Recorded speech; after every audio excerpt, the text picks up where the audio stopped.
ورسوله لا نبي ولا رسول بعده. اللهم صل على محمد وعلى آله وأصحابه ومن استنى بسنته إلى يوم الدين. أما بعد. اللهم إنا نسألك علما نافعا ورزقا طيبا وعملا متقبلا. Jamaah hadirin dan hadirat rahimani wa rahimakumullah. Pada sesi yang kedua ini kita akan melanjutkan pembahasan tentang persiapan menuju Hari Raya Kurban. Temanya adalah tentang masalah-masalah populer yang sering ditanyakan seputar kurban. Para jamaah bisa mulai membuka bukunya. Bagi yang Pak yang baru datang, sudah ya. Buku ini karya kami sendiri. Kami beri judul yang sering ditanya seputar kurban. Jadi saya mendapatkan informasi bahwa kiraan yang datang jamaah, alhamdulillah yang datang orang-orang terpilih ini ya. Di waktu seperti ini adalah waktu yang berat memang untuk pergi ke pengajian ya. Waktu duha seperti ini adalah waktu ngantuk-ngantuknya. Makanya qailullah itu disunahkan di waktu-waktu seperti ini. Karena memang siklus manusia di jam seperti ini mulai ngantuk. Tapi alhamdulillah rekan sekalian, Bapak Ibu sekalian, ikhwan akhwat, alhamdulillah Allah mudahkan untuk kita hadir di majlis ilmu ini untuk mengisi hari-hari yang mulia ya. Hari-hari yang beramal soleh di dalamnya itu paling dicintai oleh Allah. Rasulullah SAW mengatakan tentang hari-hari ini ya, ma min ayyamin al-amalu salihu fihinna ahabbu ilallah min hadhil ayyamil 'ashr. Hadisnya saya tulis di halaman 2. Tidak ada suatu hari pun di mana amal soleh jika dikerjakan itu akan lebih dicintai oleh Allah Subhanahu wa ta'ala melebihi cintanya Allah terhadap amal soleh yang dilakukan di 10 hari ini. Para sahabat bertanya, walal jihad fi sabilillah, apakah juga lebih utama daripada jihad fi sabilillah ya Rasulullah? Karena jihad fi sabilillah itu diyakini para sahabat sebagai amalan yang paling afdal, paling utama, ibadah yang paling utama. Makanya mereka memastikan lagi, memastikan dengan pertanyaan tentang jihad, apakah lebih mulia daripada jihad? Rasulullah menjawab, walal jihad fi sabilillah, bahkan juga lebih baik daripada jihad fi sabilillah. Jadi jamaah sekalian, Bapak Ibu sekalian, hadir di majelis ilmu seperti ini itu lebih besar pahalanya daripada para prajurit ya, ataupun para pejuang yang sedang berjihad, korbankan nyawa dan hartanya di medan perang. Ya. Ini adalah sebuah taufik dan keberkahan insyaallah. Ini juga berlaku untuk seluruh amal kebaikan yang lain, bukan hanya menuntut ilmu. Namun menuntut ilmu adalah sebaik-baik amalan. Sebaik-baik amalan yang untuk mengisi 10 hari yang mulia ini. Illa rajulun, kata Nabi, kecuali seseorang kharaja bi nafsihi wa malihi, yang keluar ke medan jihad membawa nyawa dan hartanya, walam yarji' min dzalika bi syai'. Tapi tidak ada yang kembali sesuatu apapun, artinya dia mati syahid. Alhamdulillah kita dapat hadir di kajian ini, semoga diterima oleh Allah sebagai amal ibadah yang memberatkan timbangan amal kita di 10 hari pertama bulan Dzulhijjah ini. Dan sekarang kita sudah berada di tanggal berapa kira-kira? Teman, Dzulhijjahnya tanggal berapa ini? Dzulhijjah.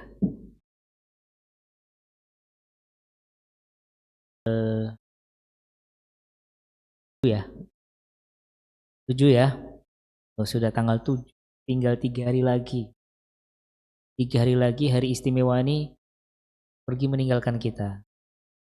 Ya, dan saking mulianya 10 hari pertama ini, itu sampai para ulama berdiskus bandingkan antara 10 hari pertama Dzulhijjah dengan 10 hari terakhir Ramadan.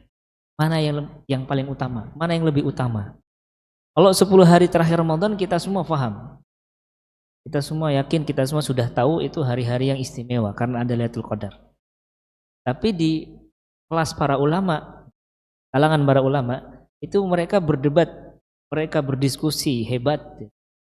Mana yang lebih mulia, 10 hari terakhir Ramadan ataukah 10 hari pertama Dzulhijjah? Kesimpulannya adalah saya sampaikan di halaman 4 ya. Nah, kesimpulannya kalau siang hari maka yang lebih afdal adalah 10 hari pertama Dzulhijjah. Kalau malam hari maka yang lebih afdal adalah 10 terakhir bulan Ramadan. Kenapa demikian? Karena kalau Ramadan malamnya ada malam istimewa, itu malam Lailatul Qadar. Kalau Dzulhijjah siangnya itu lebih istimewa karena ibadah haji dilakukan di siang hari, yaitu puncaknya ibadah haji yaitu wukuf di Arafah dilaksanakan di siang hari, dimulai dari zawal, dari zuhur kapan? Sampai maghrib. Di zuhur sampai maghrib itu pelaksanaan wukuf di Arafah. Makanya kalau siangnya lebih afdal. Sehingga dalam kitab Lataiful Ma'arif ya diterangkan bahwa semua ibadah wajib yang dilakukan di siang hari 10 pertama Dzulhijjah itu lebih utama dari seluruh ibadah wajib yang dilakukan di 10 siang terakhir Ramadan. Ya. Salat wajib kita, jamaah kita nih nanti zuhur, nanti asar. Itu lebih afdal daripada salat zuhur dan asar jamaah kita yang dilakukan di 10 hari terakhir. Karena kalau siang harinya 10 hari pertama lebih afdal daripada siang hari 10 hari. Tapi kalau malam hari baru malam hari baru Ramadan yang lebih afdal. Itu. Demikian juga ibadah sunnah. Ibadah sunnah seperti dan seperti kalau itu ilmu tambahan bagi kita itu menjadi sunnah. Kalau itu ilmu wajib bagi kita ya wajib ya. Bagi yang mau berkorban misalnya, mau berkorban dan dia harus tahu ilmu tentang kurban, ini wajib jadi. Dan dia belum pernah belajar tentang fikih kurban, ini menjadi wajib. Nah kalau yang sunnah, maka yang sunnah dilakukan di siang hari ini lebih afdal daripada sunnah yang dilakukan di siang hari 10 hari terakhir Ramadan. Itu perbandingannya. Adapun yang wajib, ya wajib di 10 hari pertama Dzulhijjah tetap lebih afdal daripada yang sunnah di 10 hari terakhir Ramadan. Karena kalau wajib tetap derajatnya di atas. Nah sekarang kita lanjutkan langsung halaman 7. Kurban itu sebaiknya di mana ya? Kurban itu sebaiknya di mana? Apakah kurban itu sebaiknya di wilayah kita tinggal? Ataukah kurban itu boleh atau sebaiknya di daerah lain yang lebih membutuhkan? Ya. Nah, untuk menjawab persoalan ini ada sebuah kaidah yang saya tulis di halaman 7 itu ya. Semakin besar manfaat kurban, maka akan semakin besar pahalanya. Semakin besar manfaat kurban, maka akan semakin besar pahalanya. Nah, ini kaidah ini sebenarnya saya simpulkan dari hasil kesimpulannya Syekhul Islam Ibnu Taimiyah rahimahullah yang saya nukil di halaman 8 itu. Baca sendiri ya. Nah, jadi itu, semakin besar manfaat, semakin besar pahala. Tuh. Sehingga kalau di wilayah domisili kita ini memang butuh daging ya, masyarakatnya banyak yang nggak bisa kurban. Ya kalau kita nggak kurban, nggak ada yang kurban, nah berarti di situ lebih afdal karena banyak fakir miskin yang membutuhkan. Tapi kalau di tempat domisili kita ini orang-orang kaya, ya kali kurban 100 ekor kambing dan 100 ekor sapi, maka sebaiknya kita cari wilayah lain yang lebih membutuhkan. Ya. Dan itu boleh di berbagai wilayah. Nah, tahun ini saya mau kurban 100 ekor kambing. Sudah ini 100 ekor kambing ini mau saya bagi ke 100 kabupaten di Indonesia misalnya. Boleh nggak kayak gitu? Boleh saja, boleh. Ya, lebih banyak ya. Kayak kurban ini kan ibadah yang bernilai apa? Sosial. Kalau manfaat sosialnya lebih bisa membantu fakir miskin misal, itu akan lebih besar pahalanya. Nah, terus ini teman bisa baca argumen-argumen penguatnya di bab yang saya tulis ya, di halaman 6. Sekarang berikutnya tentang hukum berkorban itu sebenarnya sunnah atau wajib. Kira-kira berkorban itu sebenarnya sunnah atau wajib?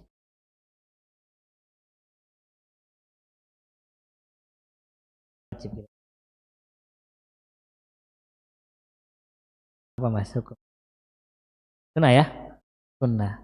Tapi ada hadis yang mengatakan man wajada sa'atan falam yudhi fala yaqribanna musallana. Siapa yang mampu punya duit untuk berkorban tapi dia tidak mau berkorban, maka jangan sholat di tempat sholat kami, kata Nabi SAW. Jadi hadis ini ada ancaman. Ya. Berdasarkan hadis ini ataupun setelah mendengarkan hadis ini, apakah ada perubahan pendapat? Siapa namanya? Oh, Mas Akmal. Gimana Mas Akmal? Ya, wajib atau sunnah kalau sudah mendengarkan hadis tadi? Wajib. Oh, jadi wajib ya. Korban wajib ini ya. Jadi kalau nggak berkorban nih dosa ya. Baik, itu hadis itu saya tulis di buku halaman 14. Hadis itu, kalau hadis itu sahih maka akan ada satu kata aja tentang hukum korban. Itu wajib, tidak akan ada perbedaan pendapat. Tapi masalahnya status keabsahan hadis ini diperdebatkan. Ya. Tapi pendapat yang kuat tentang penilaian hadis ini bahwa hadis ini hadis yang lemah. Hadis lemah, dhaif. Kenapa lemah? Kelemahannya dinilai dari jalur sanad dan dinilai dari jalur matan. Sanad itu apa? Sanad itu jalur periwayatan. Ini hadis sampai ke kita dari siapa aja toh? Oh fulan itu. Dari jalur periwayatan itu ada satu nama yang tidak kredibel. Namanya siapa? Namanya Abdullah bin Ayyas. Orang perawi yang dikenal kurang kredibel dalam hafalan. Sehingga menjadikan hadis ini lemah secara sanad. Terus yang kedua, di halaman 15 ya, di poin kedua itu, secara matan pun hadis ini bermasalah. Kenapa? Karena bertentangan dengan matan hadis yang lain yang lebih sahih. Yaitu riwayat dari Abu Bakar, Umar, Ibnu Abbas, dan beberapa sahabat yang lainnya bahwa mereka tidak berkurban. Mereka pernah suatu waktu, suatu tahun, mereka tidak kurban. Nah kemudian jika ditanya alasannya adalah karena supaya tidak dianggap masyarakat bahwa kurban itu wajib. Itu. Halaman 16 itu. Tanya saya nukil di situ. 16 ya. Pernyataan Abu Mas'ud Al-Ansari itu kan. Jadi mereka tidak berkorban karena khawatir masyarakat menganggap wajib. Karena sekelas Abu Bakar, Umar, Ibnu Abbas, ini kan ulama-ulama ini. Kalau ulama sekali mereka setiap tahun kurban, ini masyarakat awam bisa menilai wajib ini. Kalau kita yang bukan ulama ya aman ya. Mau setiap tahun kurban aman. Insya Allah tetangga tidak akan salah paham, kurban wajib. Tapi kalau ulama bisa salah paham. Makanya pernah suatu momen mereka nggak kurban. Nah ini menunjukkan bahwa kurban itu tidak mungkin sekelas Umar, Abu Bakar yang dijamin masuk surga. Mereka meninggalkan kewajiban. Jadi hukumnya sunnah. Nah ini pelajaran juga bagi kita bahwa sahabat dulu mereka begitu semangat melakukan sunnah. Makanya mereka dijuluki sebagai sebaik-baik generasi. Karena mereka orang-orang yang tidak qanaah dengan amal soleh. Kalau dunia mereka orang paling qanaah. Tapi kalau masalah akhirat mereka nggak pernah qanaah, pernah habis. Ya, saking kuatnya hasrat mereka mencari akhirat sampai mereka meninggalkan yang sunnah sesekali supaya masyarakat awam enggak memahami wajib. Berbeda orang sekarang.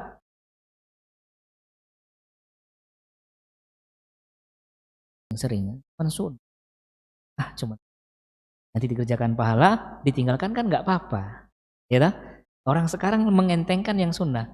Para sahabat dulu dalam menjalankan perintah agama, ibadah, mereka enggak lihat ini sunnah, enggak lihat ini wajib. Istilah sunnah dan wajib, makruh, haram, apalagi mubah. Kalau dalam ilmu usul fikih disebut apa itu? Disebut hukum taklifi. Istilah ini baru populer ketika Imam Syafi'i usul fikih pertama di dunia ya, kita barulah klasifikasikan oleh Imam Syafi'i perintah agama yang ada penekanan, ada keharusan wajib. Yang enggak ada penekanan namanya sunnah. Larangan yang ada penekanan haram. Yang enggak ada penekanan makruh, yang netral namanya mubah. Itu diklasifikasikan oleh Imam Syafi'i dan para ulama usul fikih untuk memudahkan kaum muslim memahami hukum agamanya. Karena perkembangan kaum muslimin luas ya, banyak orang masuk Islam dan mereka bukan orang-orang Arab. Sehingga ilmu agama harus lebih sederhana. Di zaman sahabat belum mengenal istilah wajib, makruh. Ya, belum mengenal istilah itu. Mereka begitu ketika melakukan ibadah yang mereka lihat ini perintah Allah, perintah Rasulullah atau bukan? Ya, ini perintah Allah, Rasulullah atau bukan? Selama ini perintah Allah dan Rasul mereka lakukan. Tidak memandang ya, jadi meskipun kurban itu sunnah, ini tidak patutnya penuntut ilmu kaum muslimin menganggapnya enteng. Ya, sebaiknya ketika kita mampu ya kita berkorban. Karena duit itu kalau enggak buat ibadah itu apa? Ya untuk jajan Ustaz dan silakan. Ya, sesuai kebutuhan. Untuk memberi nafkah ya silakan. Jadi harta yang kita miliki itu disebut harta. Uang yang ada pada kita itu disebut harta ketika kapan? Ketika kita pakai. Dipakai pada tempat-tempat atau kebutuhan-kebutuhan yang memang bermanfaat. Baik secara agama pun secara dunia ya. Itu baru namanya harta. Yang diinfakkan, yang disedekahkan, yang dinafkahkan ya, yang buat makan sehari-hari. Di dalam kamus Islam tidak ada definisi harta itu yang yang disimpan. Di harta itu kata Nabi SAW kan siapa bangun pagi, yang makanan yang dimakan, tubuhnya sehat, kan? Maka dia seperti mendapatkan dunia dan dalam hadis yang lain, harta itu yang pakaian yang kamu pakai, makanan yang kamu makan, minuman yang kamu minum, itulah harta. Tidak pernah ada dalam kamus Islam harta itu uang yang kamu simpan. Ya, uang yang kamu simpan itu belum masuk kategori harta. Ya, ini menjadi harta kita, menjadi rizki kita kalau dipakai. Kalau bukan dipakai untuk ibadah, untuk apalagi harta yang kita. Jadi kalau mampu silakan berkorban. Terus pembahasan berikutnya tentang bacaan saat menyembelih kurban. Bacaannya itu ada dua jenis. Bacaannya ada dua jenis ya. Halaman 19 ya. Terus di halaman 21 itu saya sampaikan kesimpulan. Bacaan kurban itu ada dua macam. Ada yang wajib, ada yang sunnah. Yang wajib itu membaca Bismillah. Yang sunnah itu membaca doa kurban yang disunahkan setelah membaca Bismillah. Apa itu? Doanya ada di halaman 19 ya. Bismillah, wallahu akbar, Allahumma hadza minka walaka, hadza anni, Allahumma taqabbal min fulan wa ali fulan. dengan menyebut nama Allah. Allah Maha Besar. Ya Allah, Allahumma hadza minka walaka. Ya Allah, kurban ini dari Engkau dan untuk Engkau. Hadza anni, kurban ini aku persembahkan dariku. Allahumma taqabbal min fulan. Ya Allah, terimalah kurban ini dari fulan, sebutkan nama dirinya atau nama orang lain yang dia wakilkan.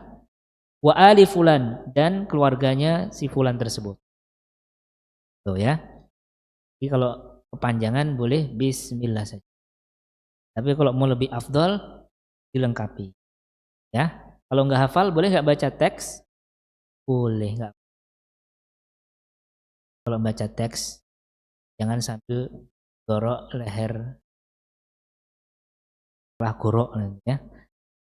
Boleh dibaca dulu kan baru disembelih ya. Itu tentang bacaan menyembelih kurban. Sekarang berikutnya tentang kurban dulu atau sedekah dulu. Kira-kira kalau dihadapkan dalam satu waktu ya harus sedekah dan harus kurban. Kira-kira kita dahulukan kurbannya atau sedekahnya? Atau kita borong dua-duanya? Jawabannya adalah di poin pertama saya sampaikan sebuah kaidah fikih. Al-jam'u aula minat tarjih. Tambahin min ya. Minat tarjih. Al-jam'u aula minat tarjih. Menggabungkan kebaikan itu lebih diutamakan, lebih diprioritaskan daripada memilih salah satunya. Kalau kita bisa sedekah sekaligus bisa kurban, maka alternatif itu yang kita pilih. Ya. Dan insya Allah itu mampu kita lakukan. Karena sedekah itu kan tidak ada nominal, tidak ada batasan nominal ya. Sedekah itu kan semampu. Kalau kurban ada nominalnya, tergantung daerah. Ada yang gitu kan ya.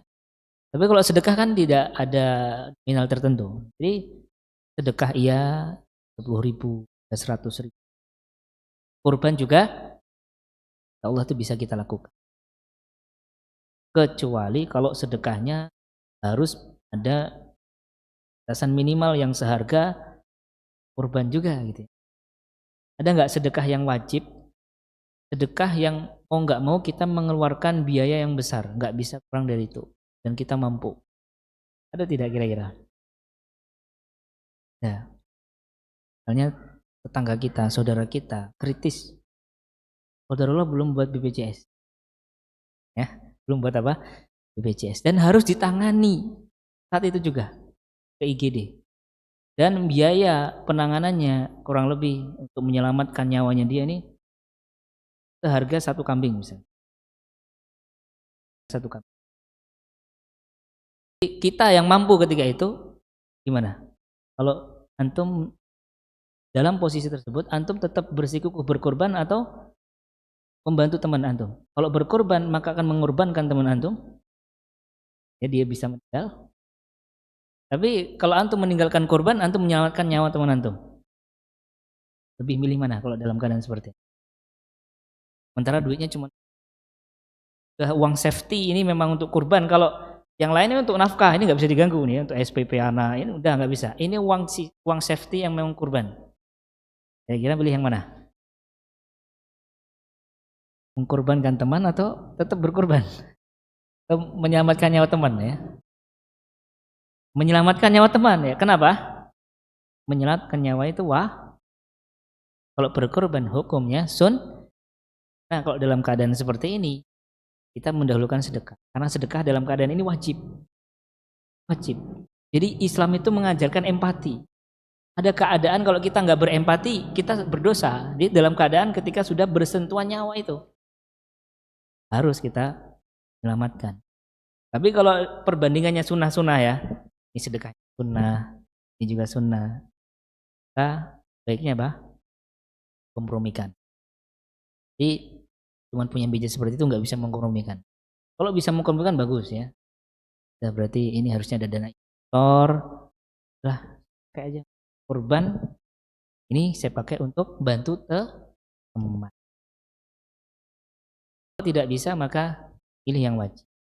Nah, kalau yang sama-sama sunnah, nah dikompromikan. Kalau tidak bisa, pilih mana? Sama-sama sedekahnya sunnah.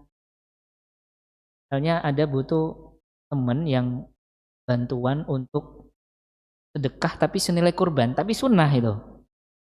Sunnah. Ada fakir miskin yang membutuh dana senilai kurban kita atau ngurangi setengah harga atau setengah dana kurban kita, cuman sunnah. Kasusnya apa? Contohnya misalnya dia membeli motor, nah, sebenarnya dia sudah punya motor ya, atau motor sederhana lah ya. Yang penting kalau untuk kajian ke MPR sudah salah. Tapi dia pengen upgrade misalnya motor Vario, duitnya kurang juta. Dan Vario ini kalau dia beli akan aktivitas dia akan semakin lancar. Mulai dari ternyata dia penuntut ilmu misalnya kan, menjadi motor utama untuk cari nafkah, banyak manfaat dari situ. Jadi pertimbangannya juga kuat. Nah, kalau dalam keadaan seperti itu sebaiknya kita bantu kurangi dana kurban atau kurban yang dialihkan bantu dia atau tetap kurban? Tetap kalau sama-sama sunnah dalam keadaan seperti itu tadi contohnya tetap kurban. Kenapa kurban? 30 tuh jawabannya. Karena kurban itu ibadah yang mudhoyak. Jadi ibadah itu ada dua macam. Ada yang waktunya muwassa, ada yang waktunya mudhoyak. Muwassa itu ibadah yang waktunya longgar, mudhoyak itu ibadah yang waktunya sempit. Nah, kurban ini waktunya. Kalau sedekah waktunya panjang. 360 hari itu bisa dipakai untuk sedekah. Kalau kurban waktunya cuma 4 hari. Dimulai hari apa? Tanggal berapa? 10 setelah salat Id. Sampai kapan? Hari tasyrik tanggal 13 maghrib. 4 hari. Nah, ibadah yang waktunya terbatas harus diprioritaskan daripada ibadah yang muwassa, yang waktunya lebih longgar. Baik, terus kita lanjutkan pembahasan halaman 33. Kurban bergilir untuk anggota keluarga. Biasanya di Indonesia yang terjadi di masyarakat umum, mereka berkorban itu giliran. Tahun ini sang ayah berkorban untuk dirinya.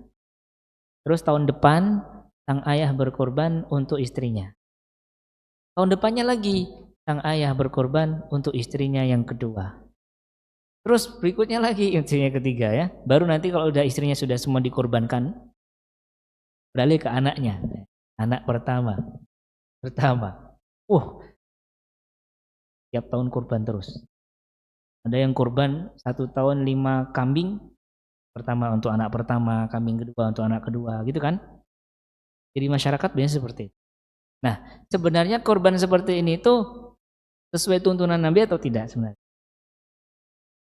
Sebelum itu deh, sebenarnya cara korban seperti ini efisien atau tidak? Efisien atau tidak? Kurang efisien. Efisien itu apa toh?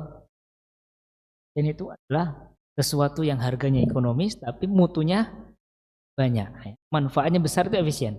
Dalam ibadah juga kita dituntut untuk melakukan hal yang efisien. Ibadah yang efisien. Cara berkorban yang seperti ini tidak sesuai dengan tuntunan. Dan ternyata kalau ibadah itu nggak sesuai dengan sunnah Rasulullah tidak efisien, ya tidak? Banyak pemborosan. Keluar biaya banyak, tapi pahalanya sedikit. Bahkan mungkin tidak ada pahala kalau sampai ke ranah bid'ah ya. Kalau ini enggak, kalau ini apakah sampai ranah bid'ah atau enggak nanti kita bahas ini ya. Jadi cara kurban yang seperti ini baiknya tidak kita lakukan. Ya. Alasannya apa? Yang pertama itu halaman 33 ya. Satu hewan kurban sebenarnya bisa diniatkan untuk satu keluarga. Bagaimana yang dilakukan oleh para sahabat Nabi sallallahu alaihi wasallam. Ya. Itu contohnya di sini yang saya nukil, sahabat Abu Ayyub Al-Ansari pernah ditanya oleh Atha bin Yasar, tabi'in. Bagaimana cara kurban di zaman Rasulullah SAW?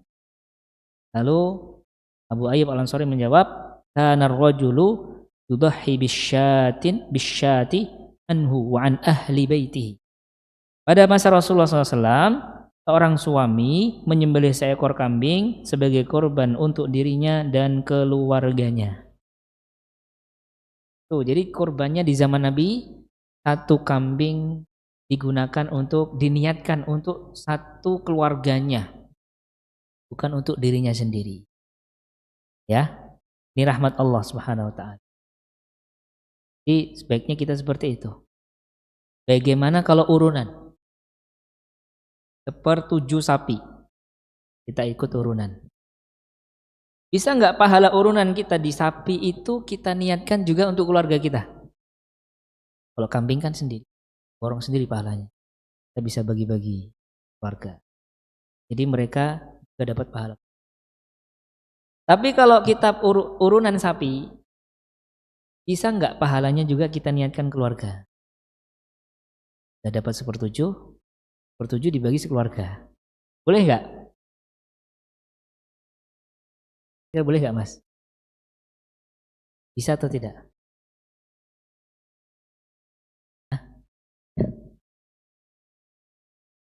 Ya, karena sudah 1/7 masa dibagi-bagi lagi kan? Jawabannya tetap bisa. Tetap bisa. Ya, boleh diniatkan untuk keluarganya. Terus halaman 35 ada syarat. Syarat warga yang bisa kita niatkan di dalam kurban kita. Ini ada ketentuannya ini. Yang pertama, tinggal serumah. Kemudian syarat kedua, ada hubungan nasab. Yang ketiga, ditanggung oleh pemberi nafkah yang sama. Ya, tinggal serumah, ada hubungan nasab, sumber nafkahnya dari satu penanggung yang sama. Syarat ini harus terpenuhi tiga-tiganya, tidak boleh salah satu. Ya. Kenapa harus serumah? Karena hadisnya, riwayat-riwayat yang menyatakan kurban di zaman Nabi yang diiniatkan satu keluarga, itu ada kalimat wa an ahli baitihi. Seperti hadis dalam 30 di halaman 34 ya. Wa an ahli baitihi, dan untuk keluarga yang ada di rumahnya. Bait itu rumah. Ya. Jadi harus serumah. Kalau orang tuanya sudah tidak serumah, maka tidak bisa digabungkan dalam niat kurban kita. Anaknya sudah nggak serumah, sudah sama suaminya misalnya, nggak bisa diniat dalam kurban kita. Syarat yang kedua, harus ada hubungan nasab. Ya, pembantu misalnya, kan rumah tangga, tinggal di dalam rumah kita. Karena tidak ada hubungan nasab, maka tidak bisa diniatkan dalam kurban kita. Syarat yang ketiga, harus dari pemberi nafkah yang sama. Tinggal satu rumah, ada hubungan nasab, tapi pemberi nafkahnya berbeda. Satu atap, tapi yang ini punya pemberi nafkah sendiri. Mungkin kakak adik sudah punya keluarga sendiri toh?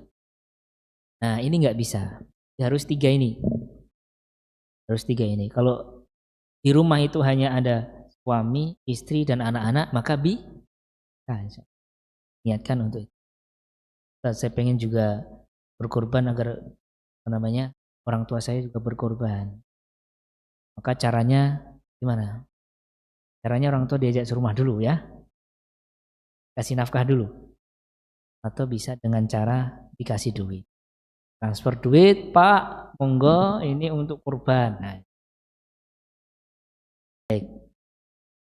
Kemudian teman-teman, saya katakan bahwa di awal tadi, kurban bergilir yang terjadi di masyarakat itu adalah tidak efisien karena tidak sesuai dengan tuntunan. Dan tidak sesuai dengan tuntunan ini dihukumi para ulama sebagai bid'ah. Itu sampai pada tahap bid'ah. Nah, di halaman 36 saya nukilkan pertanyaan yang pernah saya sampaikan. Sampaikan secara langsung melalui WhatsApp. Ada guru kami yang bernama Syekh Abdul Malik Ramadhani. Ulama dia Aljazair yang tinggal di Madinah saat ini. Pernah bertanya kepada beliau, ini pertanyaan yang saya tulis. Jawaban beliau, ketika saya tanya tentang hukum kurban bergilir, Beliau mengatakan hadza min umuril muhdatsat, ini adalah perkara bid'ah. Li'anna Nabi sallallahu alaihi wasallam, karena Nabi sallallahu alaihi wasallam farada udhiyatan wahidatan ala ahli bait. Beliau mewajibkan, memerintahkan satu hewan kurban itu bisa diniatkan untuk seluruh keluarga yang satu rumah. Ya. Walaysa ala wahidin min ahli bait, bukan untuk satu anggota keluarga dalam keluarganya. Alladhi yamunul bait huwa alladhi yadhbahu anhu wa an ahli baitihi. Yang bertanggung jawab menafkahi, dialah yang berwenang berkorban untuk dirinya dan keluarganya. Dia yang berwenang, yang bisa meniatkan korbannya untuk keluarganya adalah suami atau bapak. Kalau istri tidak bisa. Kalau istri korbannya untuk bisa diniatkan untuk anak-anaknya. Karena istri bukan pemberi nafkah. Walaupun istri ngasih duit ke anak-anaknya ya. Mungkin juga istri ngasih uang bulanan untuk suaminya ya. Tapi itu bukan nafkah. Itu sedekah sunnah. Jadi yang bisa meniatkan ini adalah penanggung nafkah, yaitu suami. Kalau suaminya nggak punya duit, istrinya punya duit, supaya korbannya ini bisa diniatkan sekeluarga, oper dulu duitnya ke suami. Mas, duitnya saya kasih tambahan pesan. Tolong ini baru bisa. Gitu ya. Terus juga saya tanya kepada Syekh Walid Saiful Nasr, ulama Yordania, muridnya Syekh Albani rahimahullah. Jawaban beliau juga sama. Beliau mengatakan hadza minal bid'ah ya 38. Ini termasuk perkara bid'ah. Di Sahih Ibnu Majah, rakam hadis di dalam Sahih Ibnu Majah nomor hadis 2533, an Mikhnaf ibn Sulaim, dari Mikhnaf bin Sulaim, beliau mengatakan kunna wuqufan 'inda Nabi sallallahu alaihi wasallam, kami pernah wukuf bersama Rasulullah sallallahu alaihi wasallam di Arafah, di Arafah. Faqala, lalu Nabi bersabda, ya ayyuhan nas, inna ala kulli ahli baitin fi kulli amin udhiyah. Wahai masyarakat sekalian, wahai jamaah sekalian ya, sesungguhnya atas satu keluarga di setiap tahunnya cukup satu hewan kurban. Kalau ada yang bertanya, kenapa kok bisa bid'ah ya? Kenapa kok bisa bid'ah? Penjelasannya ada di halaman 40. Halaman 40. Syekh tidak menjelaskan itu kenapa bid'ah. Saya coba jelaskan di sini kenapa kok bisa bid'ah. Ada sebuah kaidah bid'ah. Ya, di halaman 40. Sebuah tindakan yang bernilai ibadah ditinggalkan oleh Nabi dalam keadaan sebabnya ada dan tidak ada penghalang Nabi melakukannya, namun Nabi meninggalkan, maka sama dengan melakukannya bid'ah. Jadi ada 4 unsur ya untuk menilai sebuah perbuatan, suatu hal itu bid'ah dalam agama atau bukan. Suatu hal yang bernilai ibadah. Kalau duniawi, inovasi duniawi silakan. Yang penting manfaat kehidupan dunia dan akhirat. Terus unsur yang kedua ditinggalkan oleh Nabi. Unsur yang ketiga ada sebabnya di zaman Nabi. Unsur yang keempat tidak ada penghalang Nabi melakukan perbuatan itu. Unsur yang kelima unsur yang kelima ternyata Nabi meninggalkan. Maka sama dengan ya, korban bergilir. Itu bernilai ibadah atau tidak? Bernilai ibadah. Ditinggalkan Nabi atau tidak? Ternyata ditinggalkan Nabi. Tidak pernah ada riwayat Nabi tahun ini kurban untuk Khadijah, besok untuk Aisyah, besoknya untuk Zainab. Tidak ada. Apakah ada sebabnya di zaman Nabi? Ada sebabnya. Nabi juga punya keluarga. Ya. Apakah ada penghalang Nabi melakukan hal tersebut? Nabi leluasa untuk melakukannya. Nabi tidak melakukan. Maka apakah Nabi tinggalkan? Iya, ternyata Nabi tinggalkan, maka hasilnya bid'ah. Kalau ada yang bilang, Ustadz ini HP ini bid'ah juga ini. karena nggak ada zaman Nabi. Jadi kaidah bid'ah itu bukan satu unsur saja, nggak ada zaman Nabi. Kalau kita terapkan pakai kaidah bid'ah yang ini, tidak ada masalah dengan handphone. Ya, apakah handphone adalah ibadah? Bukan, hukum asalnya bukan ibadah. Jadi di unsur pertama aja udah gagal. Ya, balik ke unsur kedua misalnya, ditinggalkan oleh Nabi? Iya, ditinggalkan. Nabi nggak punya handphone. Tapi ada penghalang nggak Nabi tidak punya handphone? Ada, belum ditemukan handphone. Ya, maka melakukan bid'ah. Ya, kaidah penting dalam masalah bid'ah. Ya. Terus berikutnya tentang mana yang lebih afdol, kurban sendiri atau urunan. Sapi bisa dikurbankan 7 orang. Unta bisa dikurbankan berapa? Ada yang berpendapat 10 orang, ada yang berpendapat 7 orang. Kalau kambing itu hanya 1 orang. Nah, sebaiknya kurban urunan sapi seperti itu atau kurban kambing sendiri. Kira-kira lebih baik mana? Bagi pecinta kambing, lebih baik kambing. Lebih senang sate kambing daripada sate sapi gitu. Kalau itu niatnya maka tidak mendapatkan keafdolan ya. Ya hanya mendapatkan niat kurban saja tapi afdol konversi atau perbandingan ini enggak dapat. Al-amal. Tapi kalau pertimbangannya pahala, baru bisa dapatkan pahala afdol. Nah, kurban sendiri itu lebih afdol dari kurban kolektif. Ya, kurban sendiri itu lebih afdol daripada kurban kolektif. Kurban sendiri kambing lebih afdol daripada kurban kolektif sapi. Kurban sendiri sapi lebih afdol daripada kurban sendiri kurban sapi lebih afdal daripada sendiri kurban jelas itu. Jadi kurban itu kan ada kolektif, ada mandiri. Kalau secara kolektif, perbandingan kolektif, maka yang mandiri lebih afdal daripada kolektif. Dengan urutan apa? Unta, terus sapi, terus yang mandiri lebih afdal daripada yang kolektif. Mandiri kambing lebih afdal daripada kolektif sapi. Tapi kalau mandiri sapi lebih afdal daripada mandiri kambing, jelas ya. Jadi kalau kolektif seperti itu. Terus yang kedua ada yang mandiri. Nah kalau mandiri urutannya keafdalannya dimulai dari unta, terus apa? Sapi, terus kambing. Itu kalau yang mandiri. Keafdalannya urutannya seperti itu. Tapi kalau mau dikonversikan blok ini dan blok itu, blok mandiri dan blok kolektif, maka kaedahnya kurban sendiri lebih afdal dari kolektif dengan ketentuan ya urut unta, sapi dan kambing. Paham ya? Jadi paham enggak? Ya gitu. Seperti itu. Berikutnya tentang cara kurban untuk orang meninggal. Halaman 49. Ada 3 cara berkorban untuk orang yang meninggal. Yang pertama, meniatkan orang meninggal di dalam niat korban kita bersama keluarga yang masih hidup.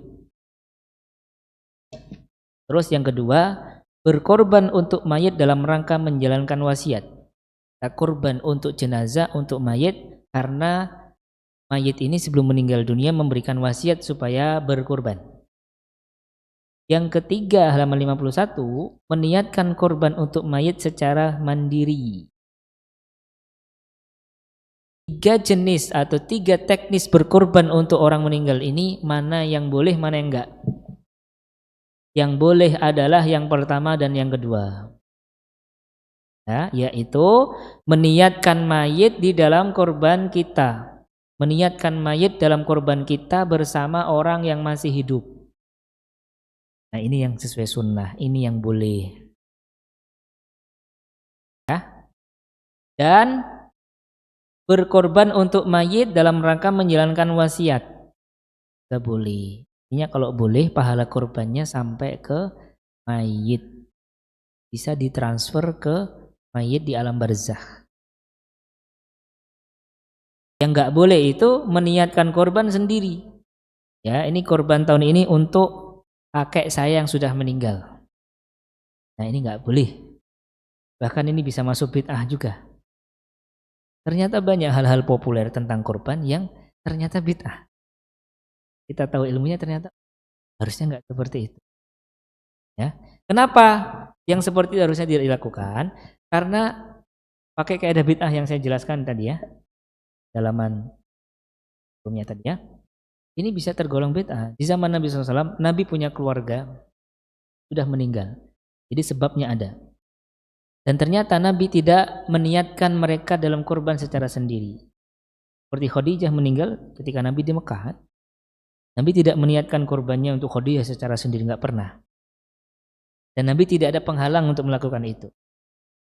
Ya, maka melakukan adalah perkara baru dalam agama. Jadi tidak boleh. Kalau yang pertama, yang kedua boleh. Dalilnya saya sebutkan di halaman 1 dan 50 ya. Terus korban sekaligus akikah itu sebenarnya boleh atau tidak kira-kira? Korban plus akikah secara biaya lebih ngirit. Tapi secara keabsahan ibadah boleh nggak? Atau tidak? Hukumnya tidak boleh. Ya, korban sekaligus akikah tidak boleh. Kenapa kok tidak boleh? Alasannya di halaman 55 itu ya. Status kedua ibadah ini maksudah lidzatiha. Apa tuh ibadah maksudah lidzatiha itu? Yaitu ibadah yang dituju secara primer oleh agama. Ibadah yang diperintahkan secara pokok, secara primer oleh agama. Ada jenis yang lain yaitu ghairu maqsudah lidzatiha. Jadi ibadah itu ada dua macam ya teman-teman ya. Ada maqsudah lidzatiha, ada ghairu maqsudah lidzatiha. Kalau maqsudah lidzatiha itu ibadah tersebut dituju secara primer. Kalau ghairu maqsudah lidzatiha, ibadah tersebut dituju tapi secara sekunder. Tidak secara pokok, tapi secara sekunder saja. Kaidah dalam hal ibadah yang berlaku, ibadah yang berstatus ghairu maqsudah lidzatiha itu bisa digabungkan ke dalam ibadah yang berstatus ghairu maqsudah lidzatiha. Tapi kalau ibadah yang sama-sama berstatus maqsudah lidzatiha nggak bisa digabung. Contohnya ya, yang maqsudah lidzatiha ya, dan kurban dan akikah. Contohnya sholat qobliyah subuh, sholat sunnah fajar dengan sholat subuh. Boleh nggak orang sholat subuh sekaligus sholat 2 rakaat sebelum fajar? Boleh atau tidak?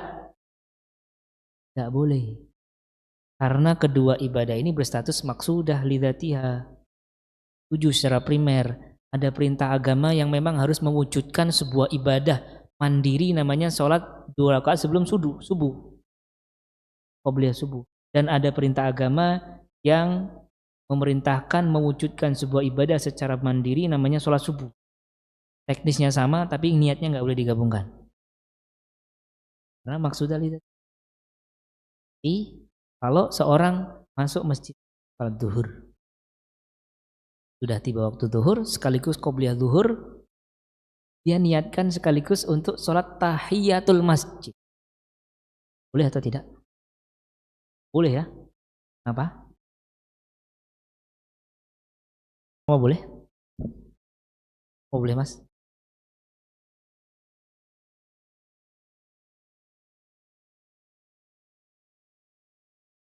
Karena kalau sholat qobliyah itu maksudah lidzatiha, kalau tahiyatul masjid ghairu maksudah lidzatiha. Bisa ngirit tenaga, tapi pahalanya double. Kalau tahiyatul masjid itu ghairu maqsudah lidzatiha, kenapa? Tidak dituju secara pokok. Agama memerintahkan yang penting awal masuk masjid itu ada sholat. Sholatnya apa terserah. Tidak, bukan sebuah sholat yang sendiri namanya tahiyatul masjid. Meskipun kalau mau sholat sendiri gitu boleh, nggak apa-apa. Tapi ini bukan sholat yang berdiri sendiri. Ini bisa digabungkan yang lain. Makanya bagi orang yang di Masjidil Haram, tahiyatul masjidnya bisa berupa apa? Terus sholat 2 rakaat. Bagi yang masuk masjid meniatkan qobliyahnya diniatkan tahiyatul masjid juga boleh. Jadi itu namanya ghairu maqsudah lidzatihah. Jadi ghairu maqsudah lidzatihah itu yang penting di sebuah momen itu disibukkan dengan sebuah ibadah. Ibadahnya apa saja terserah. Ya kalau sholat ya sholatnya terserah. Itu ghairu maqsudah. Ya. Azan ya. Azan berakhir. Selesai ya. Azan selesai ya. Tanya jawab.